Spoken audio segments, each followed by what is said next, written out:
¿cómo están? Muy pero muy buenas tardes para todos. Bienvenidos a 24 horas. Perdí el control y le maté. El vicesargento Remigio Rubeniano, en conversación con nuestro equipo periodístico, confesó el asesinato del ingeniero Félix Canazagua. Alegó que este quiso propasarse con él y por eso reaccionó sin ser consciente de sus actos.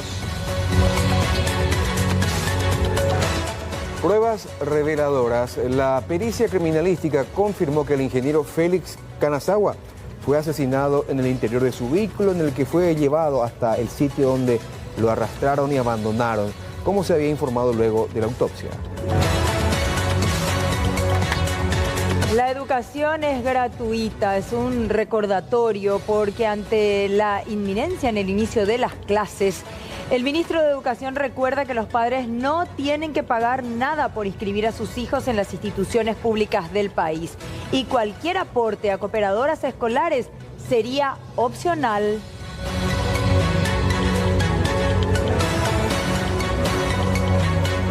Vamos a los adelantos de nuestros compañeros que están trabajando en exteriores. José Ignacio Melgarejo, buenas tardes. Buenas tardes, Aníbal. Se dio un nuevo hallazgo en torno a la búsqueda del pequeño Tobías Suárez. Vamos a ir ampliando todos los detalles más adelante. Quería un adelanto, Leila, pero de hecho veo a la policía allí en el domicilio, así que contanos, por favor, ya con todos los detalles de este procedimiento. Muchas gracias, Mercedes. Y tenemos que hablar de este ataque brutal de parte de un delincuente al intentar asaltar a una joven que se dirigía a su puesto de trabajo. Estamos en la ciudad de Capiatá, barrio Cerrito específicamente. De hecho, ya ven ustedes a los agentes de investigaciones trabajando también y estamos de hecho con Nara. Ella es la víctima, se dirigía, decíamos, a su lugar de trabajo. Era cerca de las 5 de la mañana, Nara. Hay imágenes de circuito cerrado donde se observa precisamente el brutal ataque de esta persona, pero veo algunas heridas en tus manos, en tus brazos, todavía te cuesta caminar. Nara, comentanos un poco cómo fue ese día. Sí, yo realmente estaba de camino justamente a esperar mi colectivo como de costumbre. Es donde yo giro, se alcanza a ver al principio del video que yo giro y es como que ya estoy por llegar y es donde me cruzo con este individuo que es quien me ve y se acerca por completo a mí, mete la mano dentro de su capucha, de su abrigo, y es ahí donde saca un pedazo de palito, digamos, una ramita, por así decirlo. Y con esa ramita es quien me dice, como amenazándome que le entregue mi cartera. Como para intimidarte con eso. Sí, se me acerca por completo como para que yo justamente le dé mi cartera. Y es ahí donde yo, al percatarme que no tiene nada, es donde le digo, no te voy a dar mi cartera, y ahí empieza el forcejeo. Ahí es donde él empieza ya agarrándome del cabello y luego me estira, como donde ya se ven las imágenes, me estira del pelo, me pega varias veces. E incluso en el forcejeo es como se observa, perdí una uña. En el momento yo no me doy cuenta de los golpes. Lo más que trato es de aferrarme justamente a no perder mi cartera. Y él no me dirige palabras, más que nada es un forcejeo, por así decirlo, de vida o muerte para mí. Nosotros estamos ahora ubicados frente a tu vivienda, están los agentes de la policía, pero el hecho, ¿dónde mismo ocurrió? El hecho ocurrió, sería más adelante, acá a 2 cuadras aproximadamente. 200 metros más o menos. Más o menos, a 200 metros aproximadamente. Esa es la ruta principal. Es un asfaltado que te quita directamente a la ruta principal, que sería la ex ruta 1. Ahí es donde ocurre. ¿Y vos ibas hacia la ruta? Sí, yo iba hacia la ruta como de costumbre a esperar el bus para irme a trabajar, y es donde pasa todo el hecho. Incluso luego de que ocurrió todo, ya luego de que yo empiezo a gritar, porque yo ya me quedo sin fuerza, es donde al gritar desde el balcón se asoma una chica que es la que le grita, y él sale corriendo hacia un pasillo que está a oscuras, digamos, y es ahí donde yo me quedo sola en el asfalto sin procesar justamente todo lo que pasó. Sí, se ponen a observar también, y de hecho el cronómetro del circuito cerrado, Mercedes, se van a dar cuenta de que aproximadamente 2 minutos esta joven estuvo forcejeando con el delincuente Nara. Si podés mostrarnos un poco las heridas que tenés, veo en el codo, en la uña, algunas que tenés en las piernas también. Con mucha dificultad lograste levantarte, caminarte, hiciste el diagnóstico médico. Sí. Una lesión de gravedad que tengas? Lesiones de gravedad no, gracias a Dios no tuve, pero tengo varios hematomas que se llegaron a observar en las radiografías que me hicieron. Por suerte el golpe, la patada final que digamos me dio al último en la cabeza, lo único que me generó fue un hematoma grande, pero un golpe mayor digamos no tuve, por así decirlo. Más que el trauma emocional que conlleva, ¿verdad? Que te tengas un asalto y justamente sentirte tan impotente en el momento. ¿Qué fue lo que te llevó a reaccionar de esa manera? Me imagino defender tus cosas, tu sacrificio, lo que te costó. Sí, justamente pensé en todo lo que yo ya saqué, no le iba a entregar, por así decirlo, a alguien, algo con lo que yo ya luché tanto para tener, digamos. ¿Qué tenía dentro de...? Tenía mi celular, tenía un poco de plata, ¿verdad? Y más que mis cosas personales, el hecho de que son mis cosas, por así decirlo, cosas con las que luché yo para tener, como para que venga alguien para arrebatarme porque sí nomás.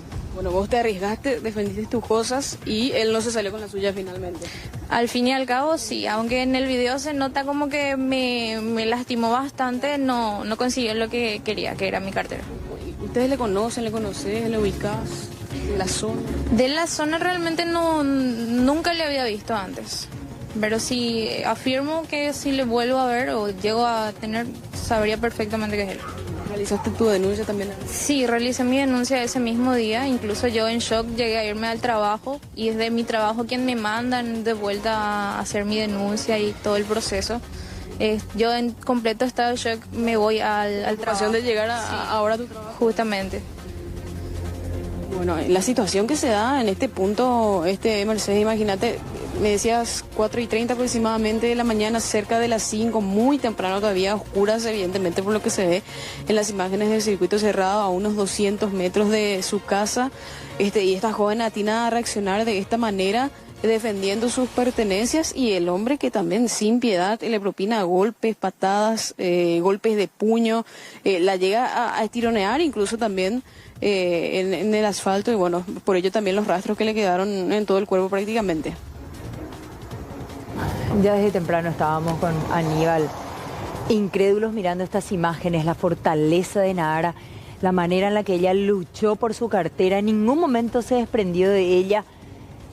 Le llegó inclusive también a propinar golpes al delincuente, quien de una manera brutal solamente intentaba llevarse la cartera. Pero después, al primer silbido, se percata evidentemente de lo que está haciendo y sale huyendo. Ojalá la policía pronto pueda dar con este delincuente. Bueno, gracias, Leila. Hasta luego. Y a continuación vamos a hablar de un importante operativo que realizó la Policía Antidrogas junto con la Fiscalía. Un operativo que ya empezó a ejecutarse años atrás y que hoy tuvo continuidad. Estamos hablando del operativo Nexus. 3 personas fueron detenidas como resultado de 9 allanamientos y 2 requisas realizadas en penitenciarías. El objetivo, desbaratar una banda que trafica droga de Bolivia y Colombia. Entre los detenidos, entre los involucrados en toda esta historia, exfutbolistas de fútbol.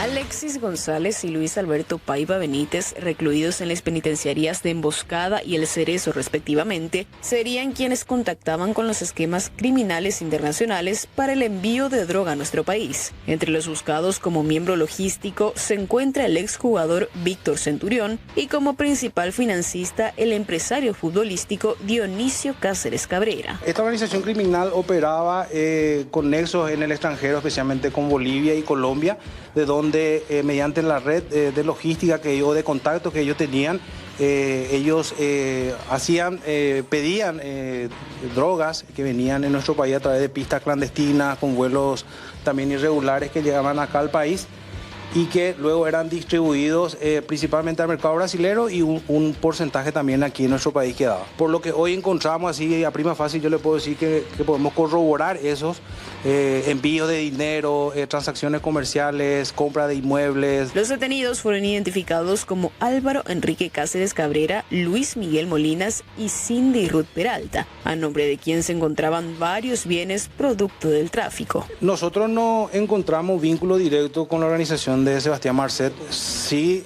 podemos decir de que es un desprendimiento teniendo en cuenta la participación que tiene Alexis González, que también fue procesado en ese caso. Según la investigación, el esquema movilizaba cerca de 2.000 kilos de cocaína por mes y el último aterrizaje se habría realizado en la ciudad de Piribebuy. Cada vuelo tiene la capacidad para transportar aproximadamente 400 kilos de droga.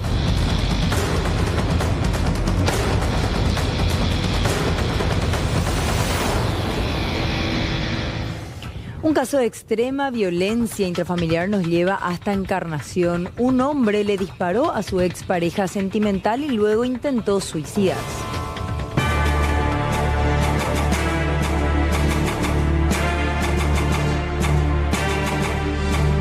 Recibimos una comunicación de que una persona fue herida con arma de fuego a la altura de la cabeza.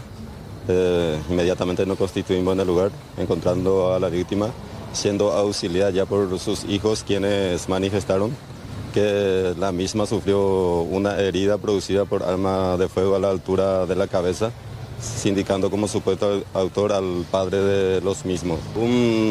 La hija, Patricia Montserrat Hunt Gómez, paraguaya de 29 años de edad, de profesión abogada, la misma se encontraba en la cocina con su madre, en este caso la víctima, Rosalina Gómez Martínez, paraguaya de 62 años de edad, y en un momento dado su padre salió desde la habitación sin mediar palabra con un arma de fuego con calibre 32 pistola y disparó a su madre. ¿En qué parte le acierta el disparo? A la altura de la oreja, al lado izquierdo. Posteriormente, ¿qué sucede en esa escena? Posteriormente, según manifestaciones de la hija, él mismo trató de autoeliminarse, apuntándose a la cabeza, pero se trabó el arma de fuego. Al lugar, la víctima ya estaba siendo trasladado hasta un sanatorio local, donde posteriormente el supuesto autor también acudió en el sitio, donde fue aprehendido por personal de la comisaría tercera y trasladado hasta esta comisaría para ser puesto a disposición del Ministerio Público. ¿Los hijos relatan algún trasfondo previo ya a su convicción? Según lo mismo manifiestan que tuvieron siempre violencia familiar y el padre no se encontraba viviendo en el sitio. Hace poco nomás vinieron para cuidarle ya que tiene problemas de salud.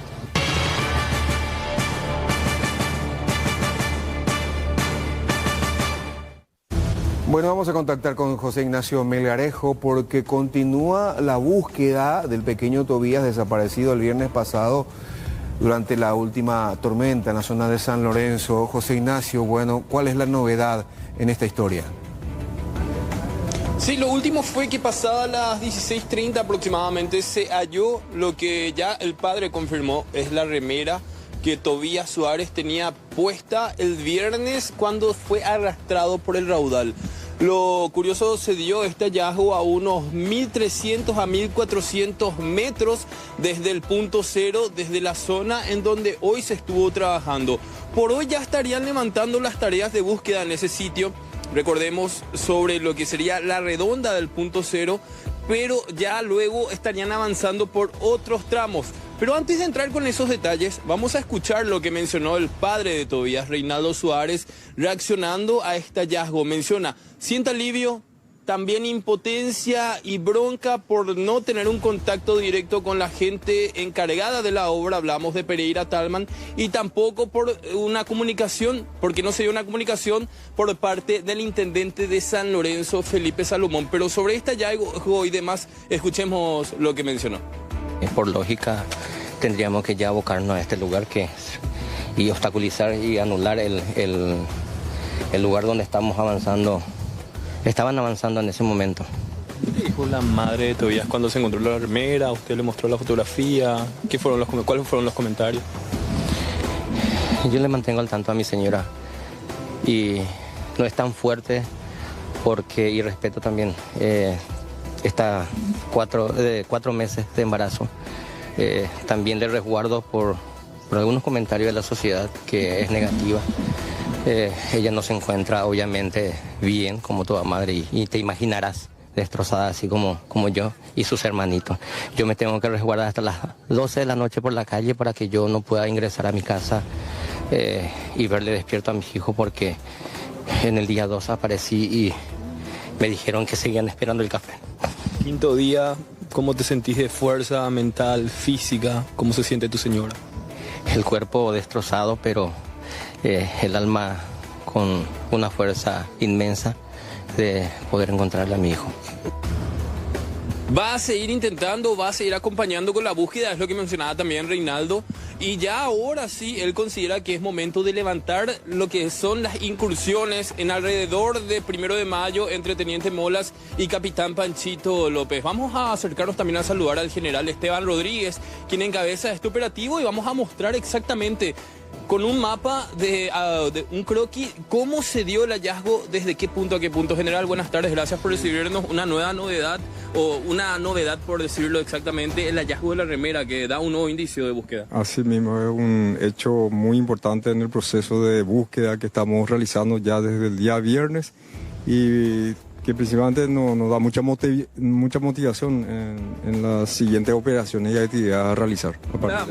Podemos mostrar con el mapa, general, para que se entienda. Tenemos marcado el último punto donde fue visto la estación de servicio, el ducto donde se encontró el kepi, y luego de ahí ya ¿cómo avanzamos con el mapa para que se entienda? Perfecto, bueno, la última vez que se pudo visualizarle a Tobías fue en la estación de servicio, que está en sobre Teniente Molas, que nosotros le llamamos punto cero.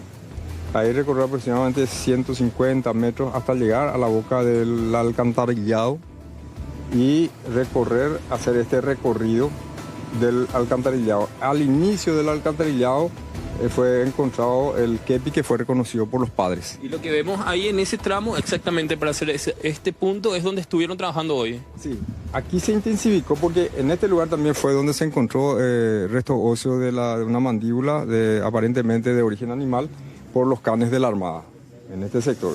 Y luego se intensificó la búsqueda hasta el sector donde termina la línea de ducto, que son aproximadamente unos 300 metros más en este punto. Lo que vemos después.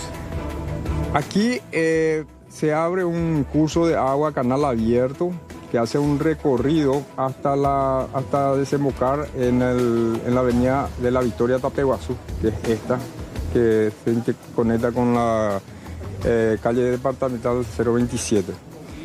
En este punto de recorrido fue lo que nosotros habíamos planificado ya iniciar los trabajos a partir de mañana. Para eso enviamos ya algunos equipos de avance para el reconocimiento en ciertos sectores. Y en ese trabajo de avance del equipo de reconocimiento y de rastrillaje fue que pudieron encontrar la remera en este punto, en este sector. Para recordar qué condiciones, esto fue encontrado también por justamente la capitana de los Bomberos Rojos, acompañados por brigadistas. ¿En qué condiciones? ¿Cómo fue? Porque normalmente esa zona suele estar muy cargada de agua, ahora se dio un escenario diferente. ¿Cuál es la realidad? Así mismo, los equipos normalmente van equipo de bomberos con apoyo de personal de las Fuerzas Armadas. En este caso fue un equipo de bomberos acompañado de personal del DIRAME, del Comando del Ejército. Y lo que facilitó fue que el nivel del agua del cauce estaba bastante bajo. Eso nos dio la posibilidad de hacer un mejor rastrillaje en las márgenes. Ahora, volviendo al punto cercano al punto cero, que sería este punto general. ¿El punto cero es este? Sí, el punto cero. Y la zona de trabajo de hoy estamos... Es aquí, en este punto. ¿En eso ya se libera la zona o queda un trabajo pendiente de algunos metros de búsqueda todavía? No, con el hallazgo de la remera en este sector, en este cauce a cielo abierto, vamos a cerrar los trabajos que se estaban realizando en el alcantarillado doble, y vamos a concentrarnos a partir de donde se inicia el canal o el curso de agua a cielo abierto. Vamos a hacer un recorrido por este canal nuevamente y hasta este punto nodal donde tenemos ductos de alcantarilla que van paralelos a la avenida de la Victoria, Tapeguazú, y también otro que desemboca el canal abierto que continúa para desembocar en el arroyo Tayazuapé. ¿Esto desde mañana a las 7 de la mañana o a partir de qué hora? ¿Cómo continuamos? Sí, el mismo procedimiento. Ahora vamos a hacer una planificación con los jefes de las diferentes instituciones. La posta va a tomar a partir de mañana el general Pedro Rodríguez, comandante del Comando de Ingeniería del Ejército, para poder realizar la siguiente actividad. Y la planificación inicial es esa. Nuevamente, concentrarnos en este trayecto hasta el Tayazuapé.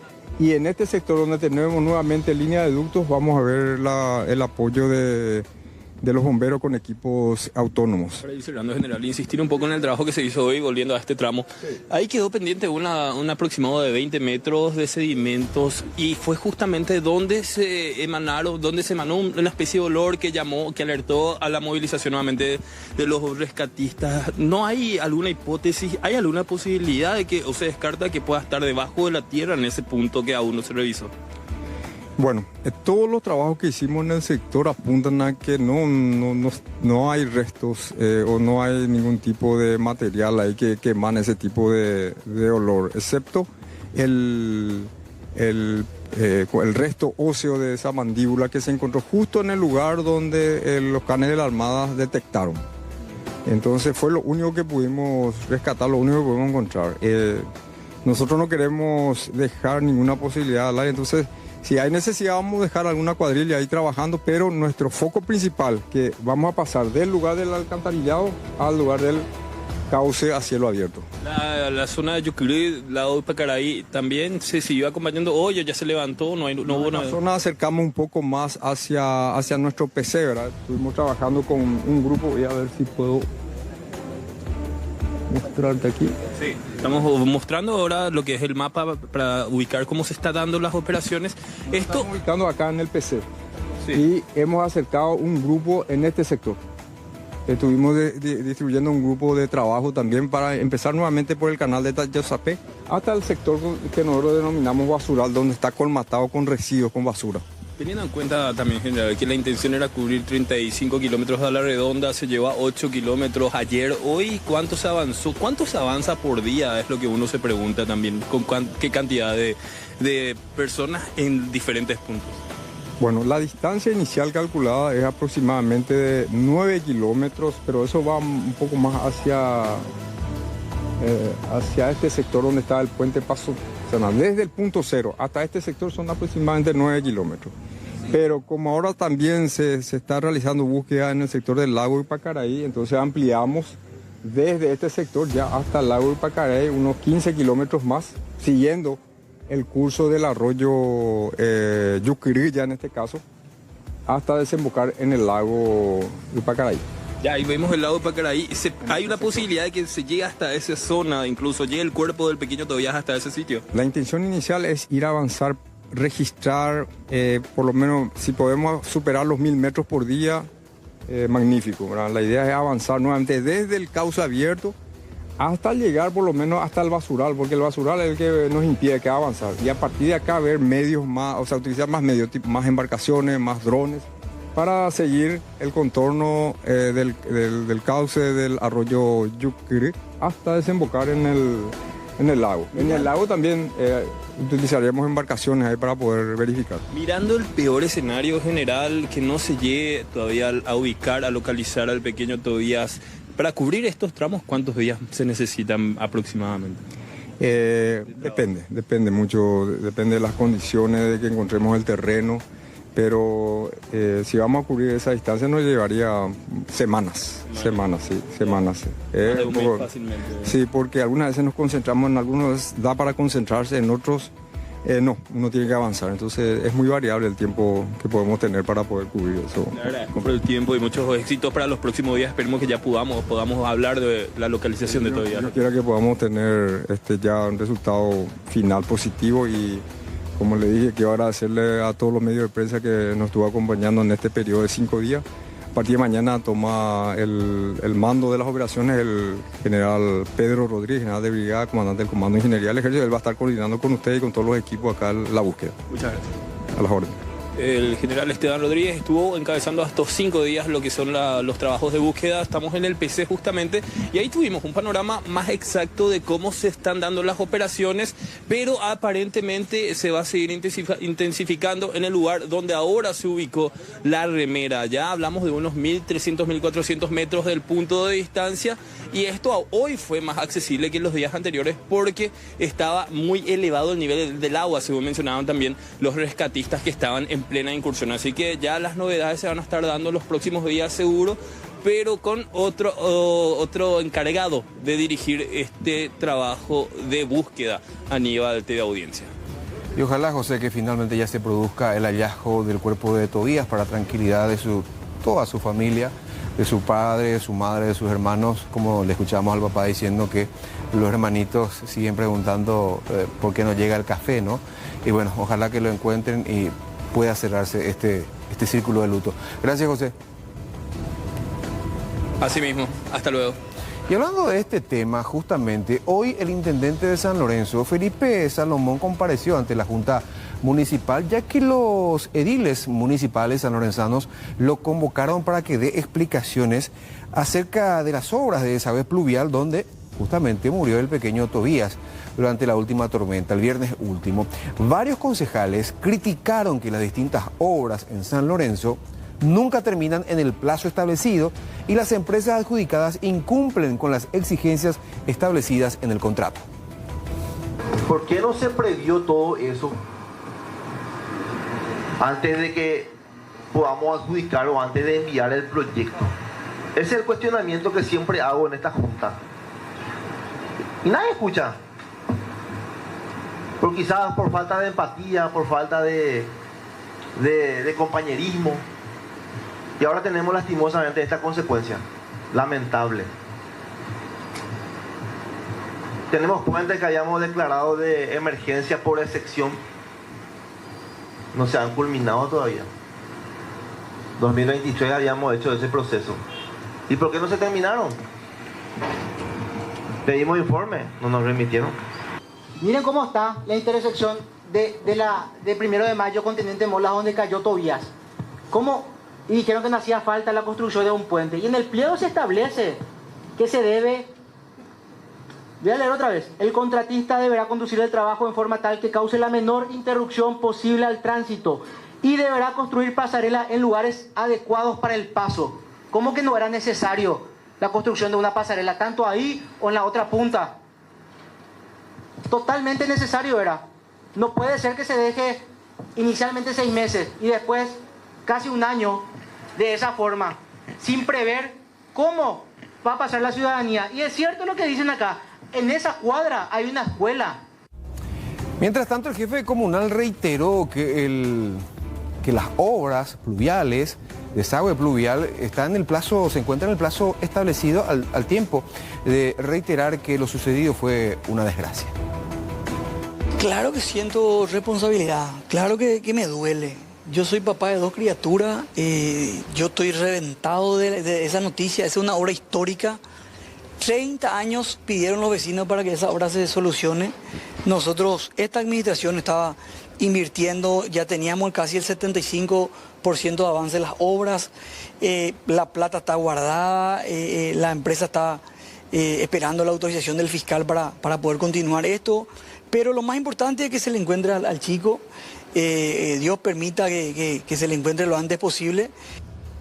Ya escuchaban ustedes a los concejales criticando a las distintas empresas responsables de varios proyectos en la ciudad de San Lorenzo y en especial la empresa responsable de esta obra de desagüe pluvial donde cayó el pequeño Tobías. Emitió un comunicado a través de su asesor legal, el doctor Oscar Tumo, y entre otras cosas decía que la constructora Pereira Talman manifiesta lo siguiente: acompañamos con profundo respeto y solidaridad a las familias afectadas. En el punto 2 dice, informamos que la empresa se ha puesto a disposición del Ministerio Público para colaborar plenamente con las diligencias que sean necesarias. Y en el punto 3, reafirmamos que nuestras obras se ejecutan conforme a los procedimientos y controles previstos en los pliegos y en coordinación con las autoridades competentes. Ya lo escuchaban ustedes también al jefe comunal Felipe Salomón diciendo, entre otras cosas, que al igual que él, toda la Intendencia, todo el municipio de San Lorenzo se encuentra a disposición del Ministerio Público, que ahora está realizando las primeras tareas investigativas para establecer tanto la responsabilidad administrativa o penal del municipio de San Lorenzo, como así también la responsabilidad de esta empresa constructora en la desaparición y muerte del pequeño Tobías. ¿Un amigo? ¿Cómo era? No, era mi padrino. ¿Tu padrino? Se llamó el padrino, anteriormente era de Quillo, ¿Pero familiar? No es familiar, no. ¿Se apadrinó nomás por vos? ¿Ella te venía acosando? Me venía acosando y venía amenazando y lo que no me pudo aguantar, no pude. ¿Vos viniste acá a Asunción? Sí. ¿Verdad? ¿Viniste para hacer algunos documentos? Vino a hacer una gestión de licencia. ¿Y él te escribió para que te vayas a su casa? Él me escribió. Sí, normalmente Bolívar tiene mucha problemas. ¿Y vos ya desconfiabas ya de él? Sí. ¿Y qué te decía? Que si no venía, me iba a cachar porque él tenía mucho condado. Mucho poder. Mucho poder. Ah, como que te chantajeaba así. Y que a mucho no sé si, pero se va a perseguir todos los datos de su celular. ¿Y vos te fuiste en el asiento de atrás? ¿Luego vos tenías miedo de lo que te podía hacer, de si te pedía algo? No, ¿Y dónde vos te ibas a quedar? Cerca de la terminal, no hospedaje luego. Pero al final decidiste irte a su casa. Al final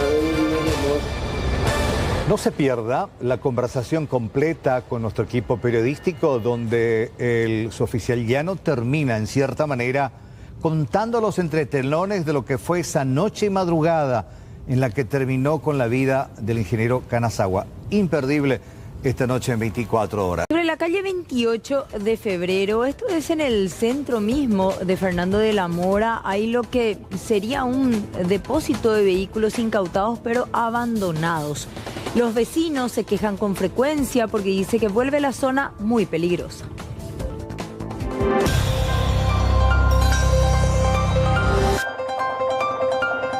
Los automóviles están estacionados a la vuelta de la comisaría local, ocupando veredas y obstaculizando el tránsito de la zona. Según los frentistas, esta situación se arrastra desde hace mucho tiempo. Algunos vehículos permanecen en el sitio desde hace más de una década. Es una fila larguísima de vehículos que son totalmente inservibles, ¿verdad? Hay vehículos que ya ni siquiera la misma comisaría tiene datos. Decime qué podemos hacer con esto, que es totalmente inhumano tener acá. Mira estas ruedas, esto. Esto vino completo con la moto en sí. Entero, ya fue rapiñado, así como bien dijiste hace rato, fue rapiñado. Esto fue hace cuestión de 22 días. O sea que tiene combustible, tiene aceite vivo. Algo latente que en cualquier momento de esto viene un pirómano otra vez explosionar. A veces no se necesita tirar un fósforo para que se prenda con 40 grados de calor. Es un peligro latente, ese es nuestro día a día aquí. Y varias veces nos fuimos a la comisaría, estuvimos hablando de ahí, diciendo que estábamos a disposición para poder llevar todo y no hay retorno de ello, inclusive gratis, sin nada.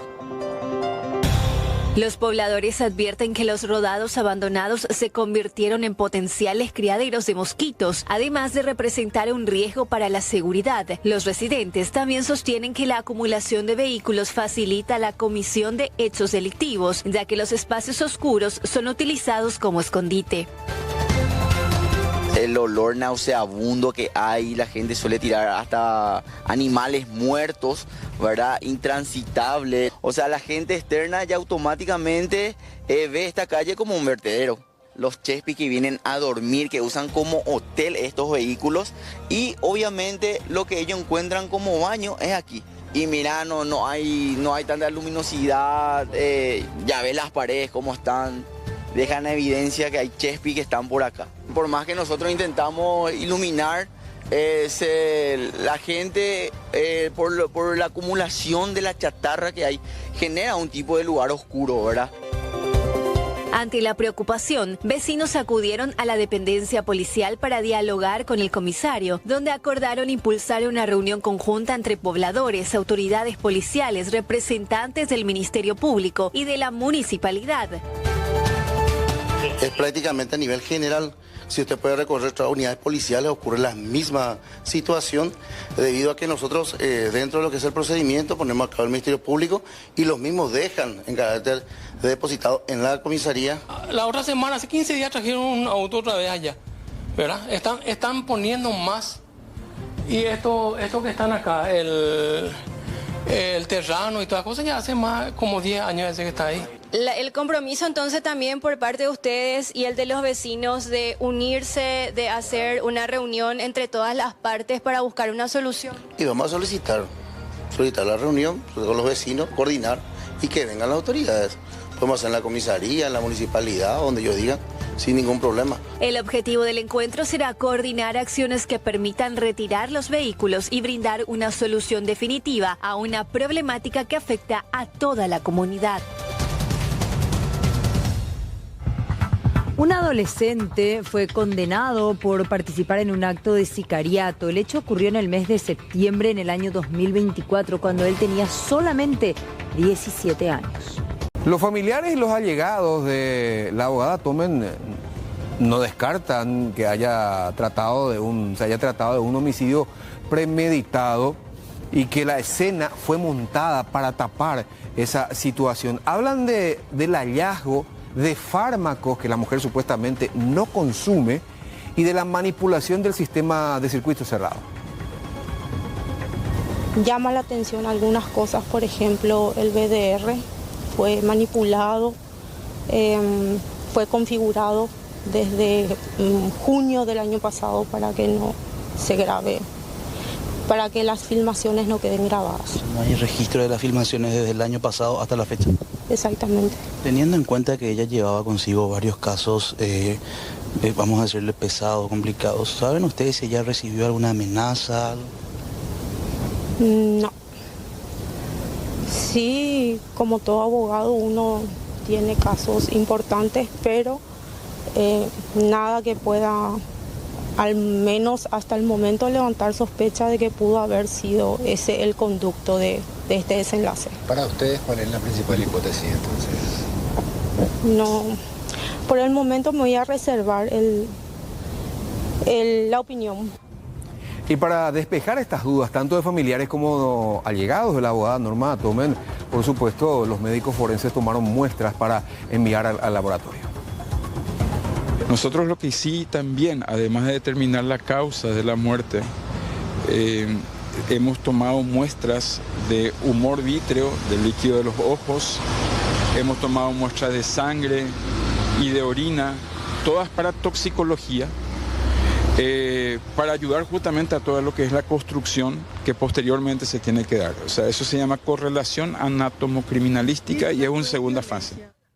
Arrancan oficialmente las clases la semana que viene y atención con este recordatorio por parte del Ministerio de Educación y Ciencias, porque la directora general de Derechos de la Niñez y la Adolescencia del MEC, Sonia Escauriza, recordó que los padres no deben pagar por inscribir a sus hijos en las instituciones educativas de todo el país mientras sean públicas.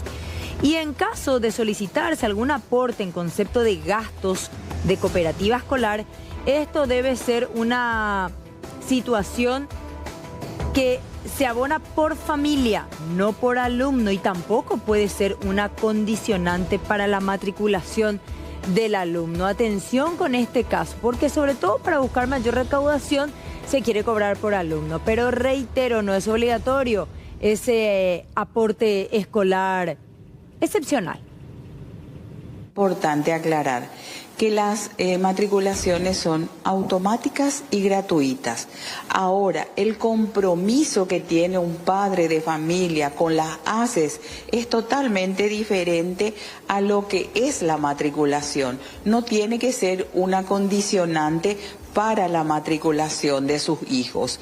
Y es por familia, o sea, no es por alumno. Yo entiendo que es necesario ese aporte que realizan los padres para la institución educativa, ¿verdad? Pero tenemos que entender también que el monto fijado en asamblea es también, o sea, se puede ir abonando durante el año. Y tenemos bastante denuncias que vamos atendiendo de acuerdo a lo que van llegando, pero siempre finalizando el año, o también tenemos casos en julio ya con las vacaciones. Con las vacaciones de invierno también con la entrega de libretas. Vamos a hablar del caso Kanazawa. El militar Remigio Llano, quien se abstuvo de declarar ante la Fiscalía, conversó con un equipo nuestro donde terminó confesando entre telones de lo que habría pasado esa noche y madrugada en la que terminó aparentemente asesinando al ex titular de la DINAG. Judith, declaraciones bastante fuertes. Sí, con lujo de detalles incluso acerca de cómo se conocieron con la víctima fatal. Hablamos de un vínculo que data desde el 2018, que por cierto empezó en la ciudad de Encarnación, departamento donde por cierto se dio este trágico desenlace, ¿verdad? Y vamos a compartir con ustedes esta entrevista en exclusiva que lograba nuestra compañera Fiorella Aveiro en horas de la mañana de hoy en una conversación. Él no declaró formalmente ante el Ministerio Público, pero venía hablando con los investigadores, con la policía y así también con nuestra compañera de cómo se habrían dado los hechos. Por supuesto, sosteniendo que es su versión. Claro. Sí. Y esa conversación también permitió localizar ayer, tarde-noche ya, la camioneta que él había abandonado. Exactamente. Y en cierto modo también poder hacer una hipótesis para la Fiscalía con respecto al relato de cómo se habrían dado los hechos. Incluso recordemos que él colaboró para el hallazgo de la camioneta cuando estaba en sede fiscal. O sea que se abstuvo de prestar declaración, pero de todos modos dio datos revelando de esa manera que tuvo responsabilidad en el hecho. O sea que a estas alturas podemos estar hablando de un autor confeso. Y vamos a compartir con ustedes, presten atención, esta conversación subtitulada para que puedan entender mejor acerca de los detalles que Remigio Rubén Llano, este militar acusado de asesinar al ingeniero Félix Kanazawa, contaba cómo exactamente se dio todo esa noche en que lo asesinó. Fíjense. Nadie estaba. Me dijo que le echaron más que la camioneta a él y familiar se va a ver, me casi me llave. Eso, no sé si dentro de tu casa hay circuito, pero yo pensé que la puerta y la ventana para salir. ¿Vos, cierto que vos te entraste a bañar cuando llegaste? Sí. Sí. Y él se enojó en la habitación y empezó a perseguirme como loco. Ay, vos te quisiste escapar de él. Pero las puertas ya estaban todas llaveadas. Estaban todas llaveadas.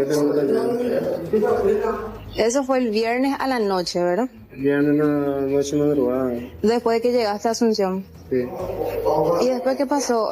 ¿Pudiste escaparte o llegaste a un acuerdo con él? No. Me dijo que me iba a soltar para que yo agarrara mi colegio, para que yo me vaya a la ciudad de Encarnación. Entonces te ayudó a conseguir para tu lugar de trabajo también. Me dijo que me iba a ayudar, pero en un momento me ayudó. Entonces me había acechado. ¿Y siempre se mantenía en contacto contigo? Siempre conseguía la manera y después saqué un tiempo de él y después yo lo voy a regresar a la comisión. Pero... Y resalté en el lugar y mucho marketing había ahí, muchas fotos que se parecían, no sé, en ese... Mediante ese enlace puedo volver a encontrarme otra vez. ¿Pero eso cuándo pasó? ¿Cuándo le conociste? ¿Hace mucho tiempo ya? Hace mucho tiempo, como 6 años atrás, 5 años atrás. 6 años atrás, ahí en Encarnación. ¿Y desde ese momento él se mantenía en contacto contigo? Se mantenía, siempre encontrar la manera de encontrarnos. Y al final, volviendo a lo que pasó el viernes, le pediste, entonces le aclaraste que no querías estar con él y llegaron a un acuerdo. No, él me volvió amenazado. Y yo perdí el contacto porque me dijo que ya entraba ya la familia. ¿Y cómo hiciste si todo estaba llaveado? El auto. ¿Vos forzaste las puertas para salir de la casa? Forzar la ventana, ahí se quedó la huella de la la ventana y la puerta para salir, todo él tenía la llave. Por eso. ¿Y cómo hiciste? ¿Le pediste? ¿Le dijiste? No, yo no podía tocarla porque si le tocaba ahí me dijo que tenía contacto así, algo así de pistolero, que él tenía pistolero y eso. le podía mandar nomás. Y después de eso, ¿le dijiste nomás que te ibas a ir o cómo fue? Para que salgan de la casa si él no te quería dejar libre. Estamos estudiando esta noche, yo me iba ahí rondando por toda la casa. Y yo sentaba en la mesa, así me iba, era así, hasta que me dijo, perdí mi tiempo contigo. Y me dijo que él siempre consigue lo que quiere. Y al final me dijo, bueno, te voy a llevar en la calle para que agarre tu colectivo para que te vayan. Y me llevó y aún así, después llegamos al lugar y estacionó el vehículo y me dijo que él siempre consigue lo que quiere, me dijo. Y se abalanzó encima mío. ¿Dentro del vehículo? Dentro del vehículo. ¿Vos estabas atrás cuando eso? Atrás, yo siempre me agachaba en la orilla. Eso fue cuando llegaron a Capiatá. Llegamos al lugar, yo no conozco ese lugar, pero cerca de una ruta, Y ahí vos tenías que abordar tu colectivo. Ahí me dijo que tenía que agarrar. ¿Y te volvió a insistir en ese momento? Me insistió, ahí me agarró de mi dedo y luego me puso ahí un puñetazo por el cuello. El señor se iba ahí en su quinta o algo así, yo tengo entendido. Y tenía elemento pulsante ahí en su camioneta. No pude contenerme, en esa circunstancia perdí el control ahí. ¿Él tenía entonces el objeto cortopunzante ahí dentro de la camioneta? Tenía uno que iba a llevar en su quinta.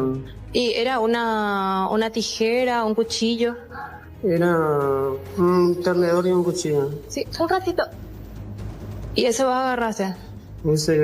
Ahí perdí el conocimiento de lo que hice. No pude mantenerme sereno de la presión. Pero siempre vos estabas en el asiento de atrás. Siempre en el asiento de atrás. Ahí de atrás, entonces Él agarró el asiento, puso más hacia atrás y puso el botoncito para que el asiento se doble hacia atrás. El respaldero del asiento, entonces él activó. De ahí es porque me anda todo.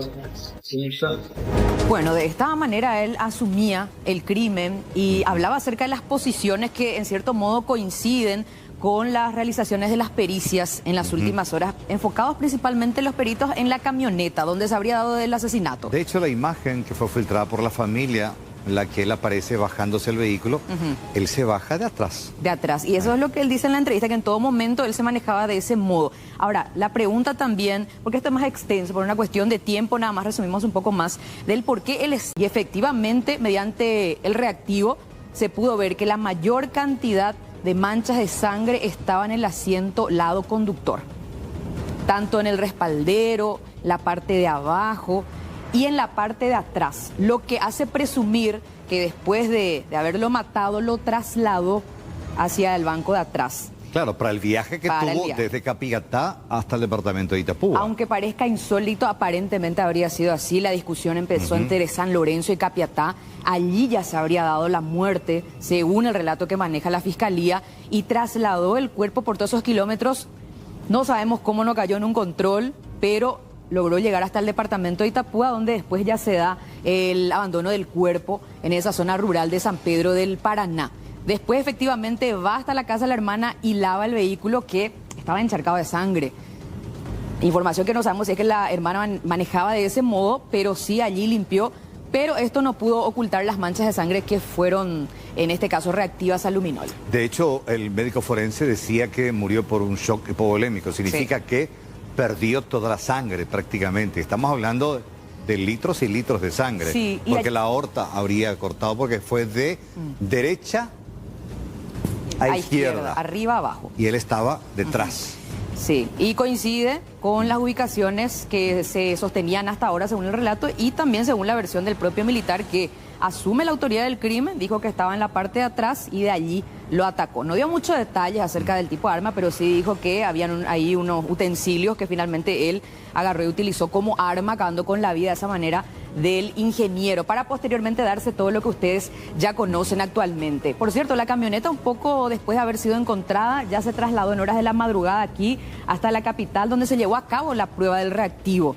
En horas de la madrugada tuvo que ser porque para que funcione el reactivo tiene que estar oscuro, tiene que ser de noche, ¿verdad? Por eso tuvimos ese resultado importante y esto se suma también a la carpeta investigativa y que tiene en su poder la Fiscalía, que por cierto ya imputó a estas alturas al militar. Estamos hablando de una imputación por homicidio doloso y apropiación, esto respecto a los celulares pertenecientes a la víctima fatal que tenía en su poder el militar y que finalmente también él termina utilizando en cierto modo todo el contenido de la cuenta bancaria, ¿verdad? Hoy hablábamos con el fiscal de la causa, y donde él confesaba de que sí tiene información y datos relevantes sobre eso que acaba de decirnos a nosotros, de esa amistad de larga data, y que aparentemente la sospecha investigativa es que por esa confianza de tanto tiempo y la confianza, en algún momento el propio ingeniero terminó cediéndole datos acerca de PIN, cuentas y algunas otras informaciones que permitan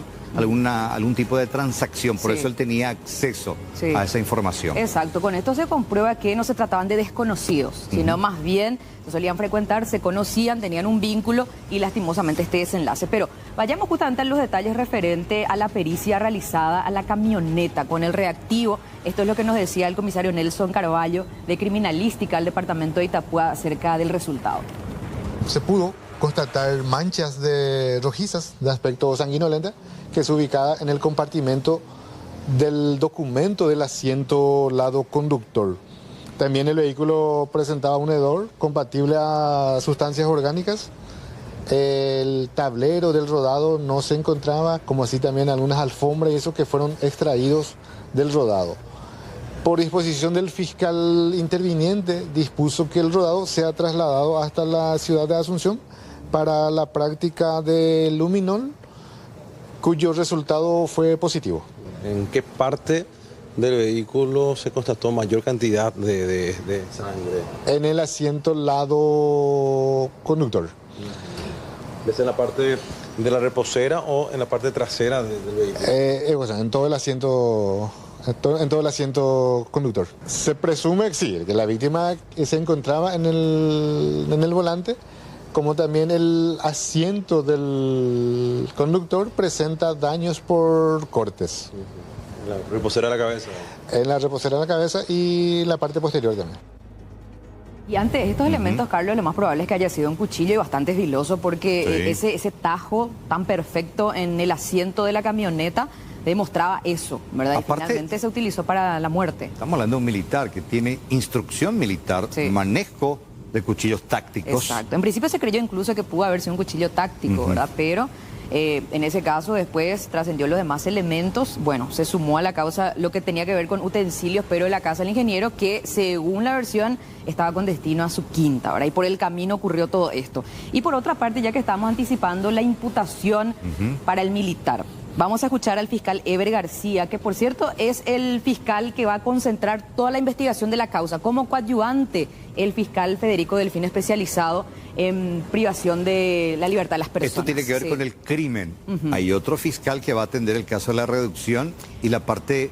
de la parte Óscar es aparte. Óscar aparte, sí, porque lo de Ciudad del Este. La responsabilidad ya de los movimientos bancarios y demás que fue en Encarnación, pero referente al crimen se va a dar aquí en San Lorenzo. Vamos a escuchar lo que decía el fiscal Eber García sobre eso. Por el camino, antes de llegar a destino, hubo un inconveniente y ese momento fue ya en la zona de San Lorenzo. Es así. Y luego esta persona lo lleva el cuerpo en la parte de atrás. ¿Cómo hace para trasladar? La parte de atrás. Llevó hasta la ciudad de San Pedro del Paraná, en donde arrojó el cuerpo y después él se fue hasta Alto Verá, de donde es originalmente él. ¿Tienen algunos registros, imágenes, videos de ese trayecto desde San Lorenzo hasta San Pedro del Paraná? No, por el momento no. Tenemos nosotros solicitudes, sí, de los videos de las cámaras de los peajes, porque hay 2 peajes en el camino antes de llegar a San Pedro del Paraná. Y también otros pedidos en relación a ese trayecto. La imputación, aparte del homicidio doloso, también nosotros planteamos la imputación por el hecho de apropiación. Es así. Claro, también utilizó el dinero que le correspondía a la tarjeta y utilizó el vehículo también. Entonces, por esos motivos nosotros consideramos que era prudente también la imputación sobre el hecho punible de apropiación. Bueno, ahí daba detalles también acerca del por qué apropiación, ¿verdad? Para poder entender mucho mejor. Bueno, vamos a ver en las próximas horas qué más se puede descubrir mediante esta serie de investigaciones, porque está pendiente todavía recabar imágenes de circuitos cerrados de los puestos de peaje, porque al menos 1 o 2 habrá pasado el militar, ¿verdad? Para que tengan nomás una idea de lo que está pendiente aún. Por otra parte, hablemos del último adiós a Félix Kanazawa. No podemos ignorar su legado, toda la comunidad educativa que había por detrás de él, ¿verdad? Un referente en lo que respecta justamente a la educación e innovación tecnológica en Paraguay. Y vamos a enfocarnos en lo que pasaba esta tarde en la Facultad Politécnica de la UNA, con globos blancos. La comunidad universitaria le daba el último adiós al ingeniero Kanazawa, momentos bastante emotivos, porque lo consideran como un referente, se inspiraban justamente en sus obras. Fundador y director de la carrera de Ingeniería Aeronáutica en la Facultad Politécnica de la UNA e impulsor de la Agencia Espacial del Paraguay. Y vamos a escuchar un poco lo que mencionaba el hermano, visiblemente conmocionado ante la presencia de tantos alumnos, tantas personas que en las últimas horas se pronunciaron, les dieron su apoyo, y así también a las docentes y a la directora de la institución despidiéndolo. Yo les soy muy sincero, yo creía realmente que sus alumnos, no dudaba de eso, que sus alumnos realmente que le querían y le apreciaban mucho. Pero ayer no me percaté de la magnitud de ese cariño. Realmente ese salón estaba lleno, estaba abarrotado de alumnos, profesores.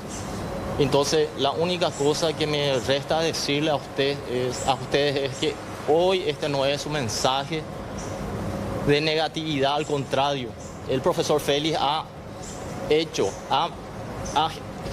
plantado una semilla en todos sus estudiantes, y esa semilla va a dar frutos buenos, porque él es un fruto bueno igual que ustedes.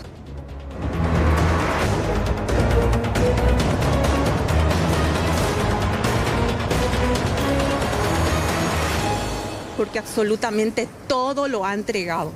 Y su ejemplo es lo que mejor, como siempre se dice, con el ejemplo damos la mejor enseñanza.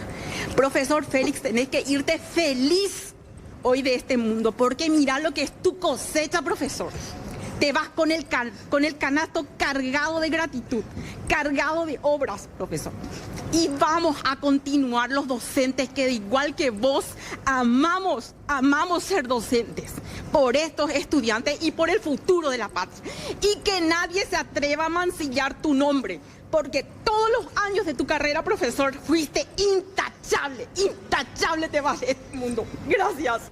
Bueno, de esta manera era despedido en la facultad a la que dedicó muchísimo tiempo, muchísimo de su trabajo, de su legado que permanece allí, fue homenajeado. Y por otra parte ya el cuerpo fue llevado hasta el cementerio Compostela de Capilla del Monte, Ciudad San Lorenzo, donde finalmente será su última morada. Estamos viendo que incluso contó con la participación de un cuerpo militar, porque él en su momento fue un militar. Sí, llegó hasta el grado de capitán. Comunicaciones, y finalmente después pidió su pase a retiro porque fue a trabajar a una empresa de comunicaciones importante, y ya después todo el legado que él dejó. Fue el responsable de, del primer satélite paraguayo, Sat Guaraní 1. Exacto, y habló otro hermano suyo, escuchemos. La verdad que nos has sorprendido, digamos, todas las cosas que nos has compartido. Y eso de cierta forma nos ha aligerado un poco más el dolor que hemos sentido al saber todo eso. Y él ha ayudado a muchas personas, y sobre todo el tema de la educación, que ha ayudado a la gente joven a inspirarle para superarse en su vida. Que realmente es algo que a nosotros nos llena de satisfacción, ¿verdad?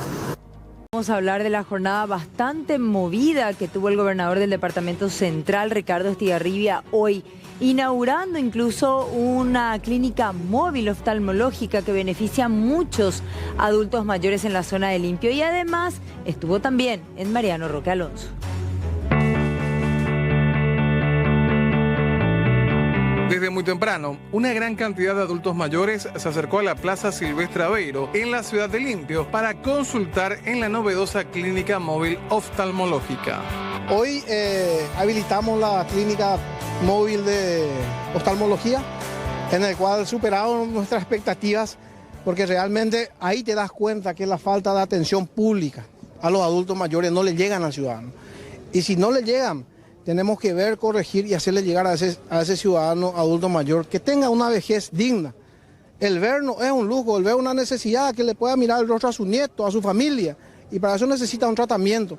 Y nosotros estamos llegando en los barrios y vamos a llegar en los 19 distritos del Departamento Central con este tipo de atención, con atención gratuita y con entrega de anteojos totalmente gratuitos. Horas más tarde, el líder departamental llegó hasta el Hospital Distrital Materno-Infantil de Mariano Roque Alonso para el inicio de las obras del desagüe cloacal y la donación de muebles. Una obra conjunta que estamos arrancando de la gobernación con el municipio. Estamos haciendo también entrega de 80 colchones, estamos renovando todos los colchones de las camas de internación. Pero lo más importante de esta obra, que ya es una obra necesaria en días de lluvia, se inundan los consultorios, se inunda el hospital prácticamente, y hoy estamos dando inicio en 30 días, si Dios permite, ya vamos a contar con esta obra totalmente habilitada. También el tema del desagüe, estamos viendo acá. Y es una obra de desagüe cloacal y desagüe interno del hospital, en el cual la empresa ya iniciaría la obra entre hoy y mañana para en el menor tiempo posible poder entregar y estar a disposición de todos los ciudadanos de Mariano Roque Alonso. El hospital de Roque Alonso es un hospital de referencia, no solamente presta servicio a la ciudad de Roque Alonso, sino a las ciudades aledañas, Luque, Limpio, Asunción, y de la gobernación estamos tratando de darle también el soporte que necesita a esta salud pública que está totalmente aplazado al servicio del ciudadano, pero por lo menos ir emparchando lo que podemos de la gobernación. Informaron que las atenciones van a continuar en los próximos días y se espera que más personas se beneficien con el servicio de la clínica móvil oftalmológica. César Zárate es un hombre que se dedica a la herrería. Sufrió un accidente el día lunes en la ciudad de Pané. Las imágenes son impactantes. Circulaba correctamente en su motocicleta cuando un colectivo lo impactó, terminando literalmente debajo del vehículo. Dice no entender cómo es que el chofer no lo vio y terminó pasando por encima de él con todo el peso del vehículo de transporte. Aunque milagrosamente se salvó, los médicos le indicaron reposo absoluto por 20 días. César es el principal sostén de su familia y necesita que la empresa, la línea 38, se haga cargo de los gastos durante su incapacidad laboral y de todo lo que precisen sus hijos para iniciar las clases. De golpe yo le da la colectiva aceite y ahí las cejas en la mano más hoy. De milagro la ya salva ya tu pensión y pi allá salva. La chemoto ni un diete ya va veando servir más. Se va no se amó de veces 5 meses, 6 meses de amor la no se agüe a pagarse con a la escuela y mucha familia pues está vea no se va a ver nada ley se vea la se muere de trabajo. O güey y pasajero. O güey y la pasajero es la cuaimba es para la mañana que se o yo le ha dado a bocina la se bocina a voces no enduya. De cuál me lleva a celular, pero hasta en que yo lea. Tú ves que veo se la se fuente de trabajo, pero a veces va por después ya la parte de herrería va por Uber, para salvar la secuo también. Las autoridades del Ministerio de Agricultura y Ganadería se reunieron con los representantes de la Cámara Paraguaya de Supermercados para coordinar una mesa de negocios entre los comerciantes y los productores de tomate de todo el país. Los supermercadistas pidieron que se les dé la seguridad de que van a encontrar el producto disponible. El ministerio ratificó que por ahora no se va a autorizar la importación del tomate. También acordaron instalar una mesa de negocios ya para la próxima semana, pero van a contar con la participación de productores de distintos puntos del país y también encargados de compras de los supermercados para generar vínculos directos entre ellos y evitar de esa manera que hayan intermediarios.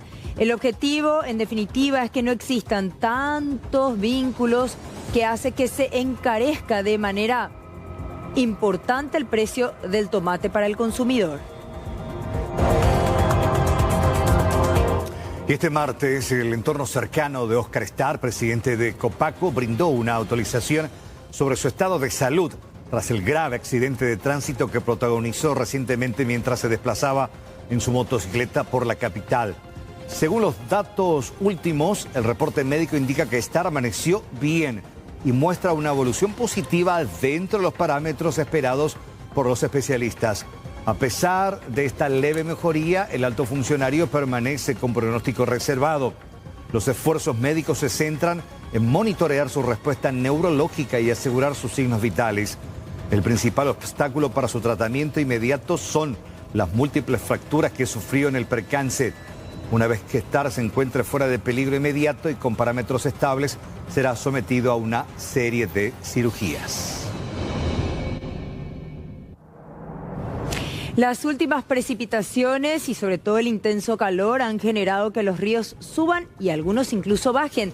La Dirección de Hidrología presentó ya su boletín de nivel de los ríos, en donde se observan que en diferentes localidades hay ascensos leves, pero importantes, mientras que en otros se muestra un descenso bastante marcado. El río Paraguay, por ejemplo, en la zona del puerto de Asunción continúa bajando, al igual que los 2 días anteriores. En la fecha de hoy volvió a amanecer con 3 centímetros menos. 3 centímetros es bastante porque llega a los 0,34 metros de altura. El sábado 14, el sábado pasado, fue la última vez que presentó un ascenso en su nivel cuando escaló 4 centímetros para llegar a 0,43 metros. Las localidades ubicadas bajo, o sea, aguas más abajo, como por ejemplo Alberdi, Pilar, Humaitá, sí presentan en general descensos, mientras que hacia el norte del país, como la Isla Margarita, como Concepción y Bahía Negra, registran leves ascensos en cuanto al nivel, reitero, del río Paraguay. Muy buenas noches a todos. ¿Cómo están? Saludos en sus casas. Bueno, hoy es un día muy importante. Hoy vamos a hacer la entrega de los 3 millones de guaraníes que veníamos anunciando a través del Sistema Nacional de Televisión. Si bien nuestro ganador fue Pablo Ocampo, vino su hija en representación. Ella es Nadia Ocampo, que ganó los 3 millones de guaraníes. Felicidades, Nadia. ¿Cómo estás? Muchas gracias. Emocionada realmente. Quiero saber algo que la gente quiere saber para intentar y seguir participando, porque recordemos que hoy de nuevo tenemos dinero para todos ustedes. Queremos saber, Nadia, ¿cuántos mensajes enviaste? Y juntamos 1.124 cupones. ¿Cuánto? 1.124. Así que así como Nadia, ustedes también en sus casas, ¿qué es lo que tienen que hacer? Agarren su celular y envíen la palabra SNT al 2222. Hay una serie, ¿eran difíciles las preguntas de las trivias?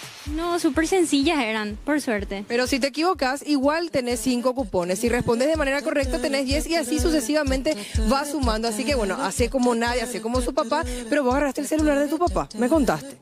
No, mi celular. Ah, bueno, Nadia, quiero saber, ¿en qué vas a usar el dinero, si nos podés contar? Sí, y sería realmente para pagar mi tesis, que este año culmina la facultad, entonces sería para pagar esos gastos.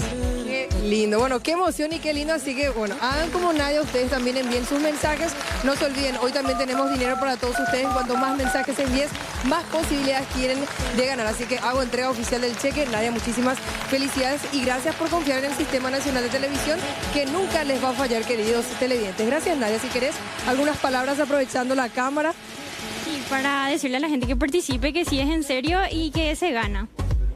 Muchísimas gracias, Nadia. Así que bueno, continuamos con las noticias. Muchísimas gracias. Tienen tiempo todavía. Enseguidita, al término noticiero, hacemos otro sorteo, más plata para todos ustedes. Bueno, y como todos los martes, ya lo tenemos a nuestro analista económico, político, Carlos Mateo Valmelli. Y quiero arrancar, doctor, escúchame bien con estos datos y abrimos un poco también la ecuación en torno a la reforma de la caja fiscal, que necesitamos seguir abordando el tema. El Ministerio de Economía, hablando de datos concretos, oficiales, informó que en enero del 2026, ahora nada más, la caja fiscal registró un déficit del 39%. Y estamos hablando con ingresos de 305.259 millones y egresos, lo que salió, 500.000 millones, lo que representa un faltante de 194.000 millones y unos 30 millones de dólares. ¿Qué es lo que nos deja esta ecuación, doctor? ¿Cuál es el futuro de la caja fiscal con estos números? Bueno, mira, yo creo que los números de alguna manera expresan el dictado, no la dictadura, el dictado, la indicación de la matemática. Y esto no es una cuestión que hay que verla al prisma ideológico. Esto es una cuestión práctica, real, que puede afectar si esto no se soluciona inmediatamente.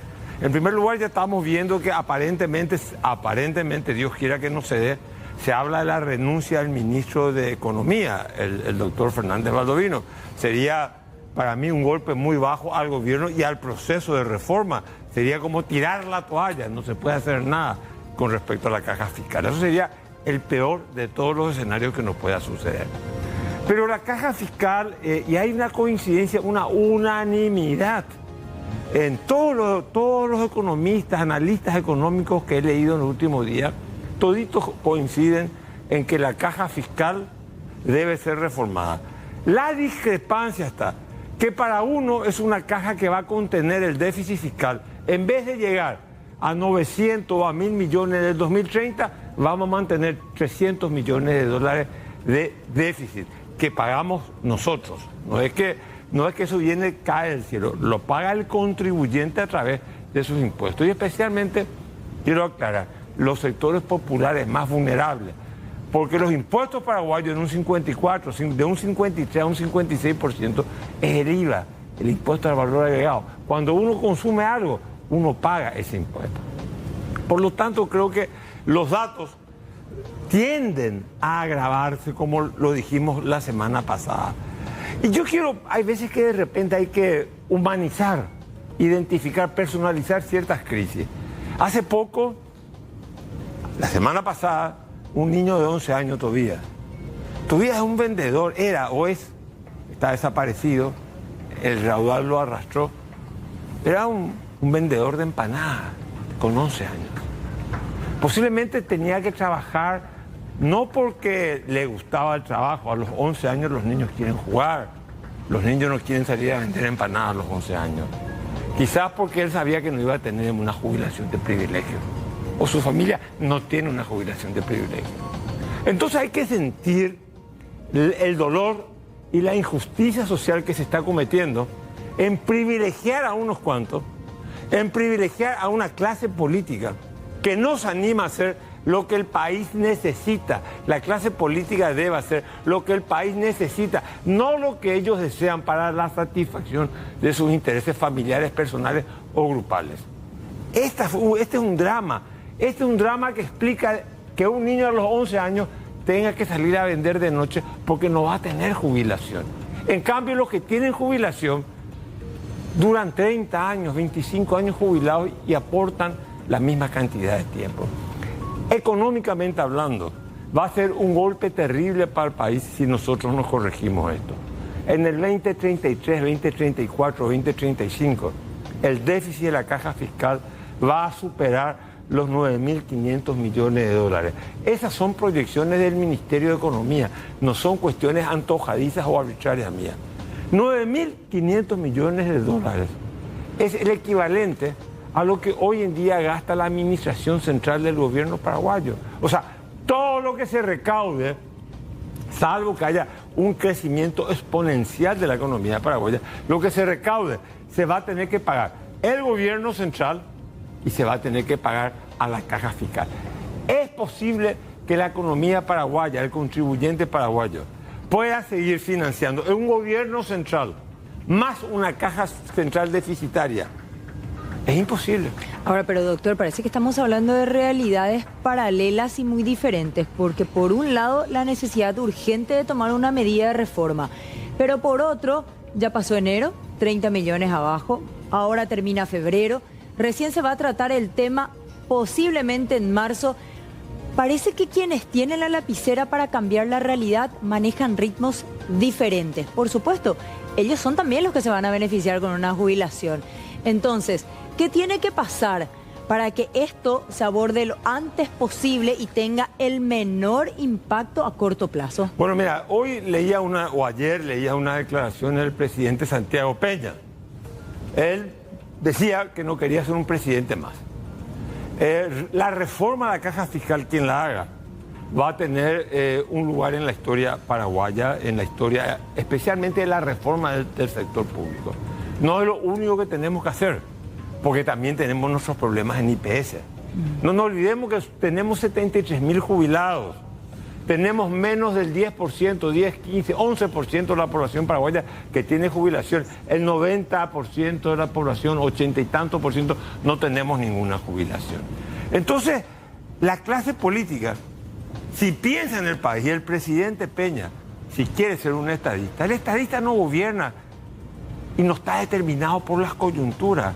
El estadista gobierna para las próximas generaciones.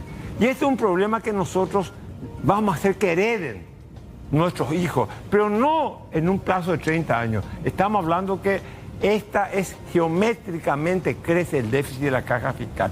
Posiblemente en el 2028, cuando termine el mandato del presidente Peña, estaremos en 700, 800 millones de déficit de la caja fiscal, que el contribuyente paraguayo, el que no tiene remedios en los hospitales, en los centros de salud, el que no tiene educación, o el que tiene que tener un hijo y enviarlo a la calle de 11 años a vender empanadas a la noche, como era Tobías. Entonces esa es la gente que está pagando el déficit de la caja fiscal. Se paga, no es que es gratis, nada es gratis en economía. Claro, acá también yo creo que en cierta manera esto también pone en peligro la inmediatez del grado de inversión. Ojo con eso, y creo que más o menos por ahí va también la decisión del ministro de Economía de dar un paso al costado, porque todo lo que se logró puede caer. Bueno, mira, no solamente acá nosotros tenemos un panorama dicotómico, contradictorio. Por un lado tenemos un sector privado que crece. El sector privado de la economía paraguaya crece y no necesita el tutelaje del Estado. ¿Qué es lo que arrastra el sector privado paraguayo o el sistema económico paraguayo?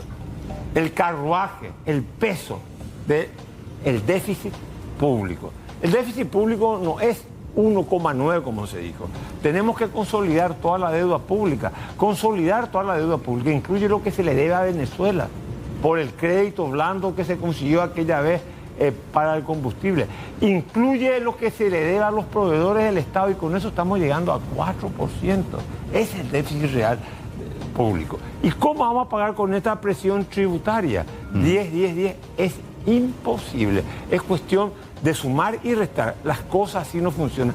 No he escuchado una sola defensa que diga posterguemos la reforma de la caja fiscal. Al contrario, al unísono, la postergación de la reforma de la caja fiscal va a ser mucho más cara, mucho más onerosa en un futuro inmediato. No estoy hablando de 10 años, estoy hablando del 2028, cuando el señor Santiago Peña termine su mandato.